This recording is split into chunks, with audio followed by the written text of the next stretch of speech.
own view, what I have observed, two basic things, or three basic things. One, issue of land, indigenous, non-indigenous, critical, which is political. That is supposed to be sorted out politically.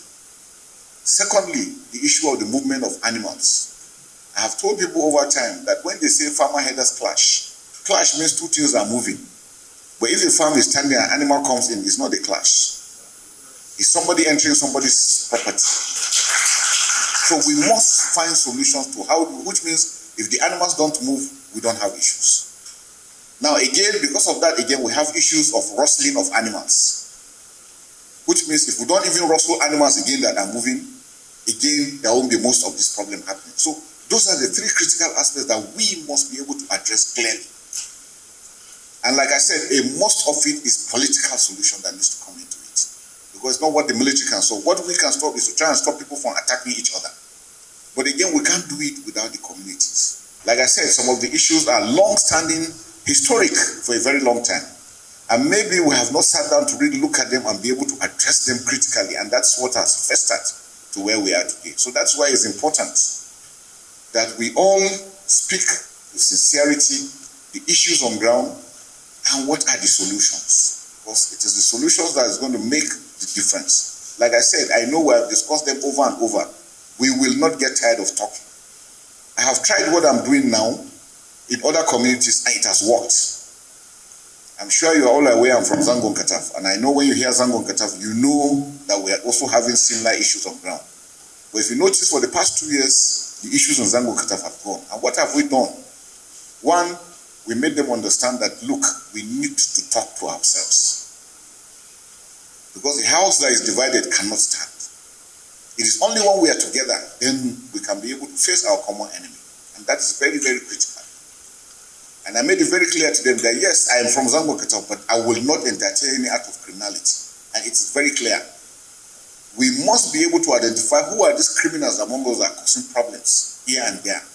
Identify them so that we can make sure that we address those issues and have peace. Because for a few that are causing problems, it's causing issues to others. It is very concerning now to Nigerians, as we all been clamoring for so long, that our government doesn't have the political will to solve these insecurity issues, this banditry, this carnage that we're currently experiencing in our nation right now. It is very clear that we don't have the bandwidth or the political bandwidth, so to speak, to solve the problem.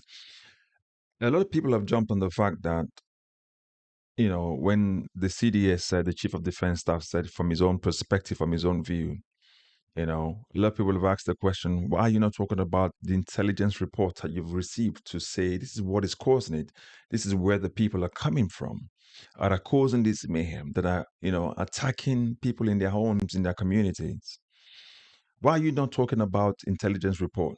I mean, we know these are part of the, security risk in Nigeria and all of those, so you can't just say them out. But when you say from your perspective as the Chief of Defense Staff, then it becomes worrisome. And that's where a lot of Nigerians are sitting on. But one thing I want to touch on is the political will. Because you heard him say it several times. There's the limitation of the military, and there's the limitation of the people, the community. But the biggest part is the political will to solve this problem. When bandits are arrested and tried, and then you release them back into the community, what do you think they'll do? They'll go back and continue. It was Oji Uzokalo that said the same thing recently, where he said that it's politicians that are sponsoring this criminality. And he said that openly. He was not invited by the DSS or the military to come and say, tell us how you know that. And who are those? He said that on national TV, and he carried on. So if the politicians, a former governor, now a sitting senator of the APC, comes to national TV and tells the entire nation, politicians are the ones sponsoring this violence, why is Oji Uzokalo not questioned? Why? When he mentioned the thing about animal rustling, one of the areas people would just think about animal rustling, you think it's just about people stealing the other people's cows and cattle and all of those. You think that's the case? No, that's not just right. When these guys come into people's farmlands and the owners of the lands chase them out of the land, they go to attack them in the night. That's part of the animal rustling. Because I don't want you on my land. I have planted things there. And then you now come with your animal, your livestock to come and, destroy the things I've planted. Why? What happens then? You come and attack them in the middle of the night when they sleep. Part of the issue with political will to solve a problem is this open grazing thing Nigerians have been talking about. Can you ban open grazing? Bola Tinubu has been in power for 2 years. Buhari for 8 years. Combined total of 10 years plus. They cannot come up with that political will to say we want to ban open grazing. Who are these guys sponsoring these animals? Who own these cattle? Who own this livestock? And crisscrossing the entire nation. Well, you can put them in a truck in whatever area you need to put them, and then transport them from one spot to another spot without touching people's lands. Who are these people that are so powerful that is preventing the government from putting plans to stop this open grazing? Because I cannot spend time of my own money, my time, cultivate my land, and you just bring your cattle and you bring your livestock into my land and destroy the thing I've spent months working on. It's a tragedy, a political tragedy actually happening. That's why people are dying everywhere in every community. So again, politicians have no will. But I've said this before, Bola Tinubu cannot solve this problem. It does not have the political will. You can see how they pushed for tax reform. If they do exactly the same thing with this open grazing, we would have solved part of the problem by now. So our government hasn't done the right thing for 2 years of this government. And by the way, part of the reason for this violence we're seeing is land grabbing. We've talked about it several times on this channel. They're trying to grab their land. They're trying to grab their land for their resources. In areas where they don't have those resources underneath the soil, there might be good lands for planting crops and all that. They need to grab that land. For example, Benue. Benue State is one that is good arable land for cultivation. So you need that land. So they will kill them, chase them out of the land so they can reoccupy the land. So land grabbing is part of the problem. And they want to control their resources. So the chief of defense staff needs to come and tell Nigerians, what is the intelligence report that they've gathered?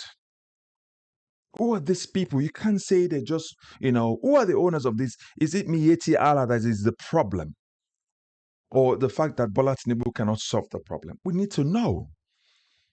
By the way, Nigerians, they've been talk about defending yourself. At some point, Nigerians would have to defend themselves. There's no hiding about that. Because I can't be at home, or my family is at home, or your family is at home. Just use you, for example. And people come to attack them and they couldn't defend themselves. Why? So you will mourn, and then the attackers will just kill and go away, and the government says sorry for your loss. It doesn't make any sense. The people, literally, we have to provide for ourselves food, water, electricity, security. And now we can't even sleep in our own homes, in our villages. So what is it? What exactly is the government doing for the people? Making things harder.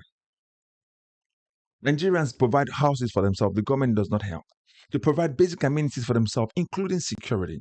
Just provide that one basic thing that you said you're the government for. The Nigerian government cannot do that.